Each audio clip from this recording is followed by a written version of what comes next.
الحمدللہ رب العالمین والصلاة والسلام علی سید الانبیاء والمرسلین اما بعد فاعوذ باللہ من الشیطان الرجیم بسم اللہ الرحمن الرحیم۔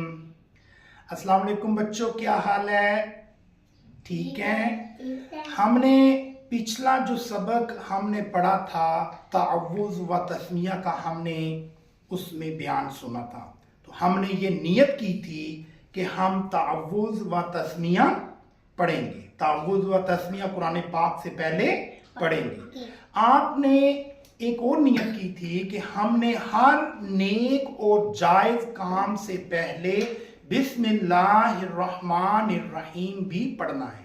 ہر نیک اور جائز کام سے پہلے بسم اللہ الرحمن الرحیم بھی پڑھنا ہے، ٹھیک ہے؟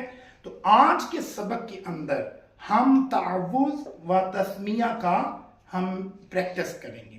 دیکھیں، ہمارے ابھی جو اسباب کے اندر مخارج کا پہلے سے بیان ہوگا، پہلے سبق سے ہی ہم نے مخارج وغیرہ جو ہیں وہ سیکھنے ہیں، تو وہ تو ہم پریکٹس کریں گے، لیکن اب بھی چونکہ ظاہر ہے ہم قاعدہ پڑھنے سے پہلے، اپنا نیک اور جائز کام کرنے سے پہلے ہم نے تعوذ و تسمیہ ضرور پڑھنا ہے، تو ہمیں یہ درست پڑھنا آنا چاہیے، ہمیں یہ درست پڑھنا آنا چاہیے۔ تو آج کے سبق میں ہم اس کی پریکٹس کریں گے، ٹھیک ہے؟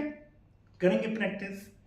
اعوذ باللہ من الشیطان الرجیم، اعوذ باللہ من الشیطان الرجیم، اعوذ باللہ من الشیطان الرجیم، اعوذ باللہ من الشیطان الرجیم۔ توجہ رکھ کے ہم نے نا اس کی پریکٹس کرنی ہے، ہمارا اس کے اوپر توجہ رہے۔ الفاظ آپ کے سامنے لکھے ہوئے ہیں، ٹھیک ہے؟ اس کو آپ نے توجہ سے پڑھنا ہے۔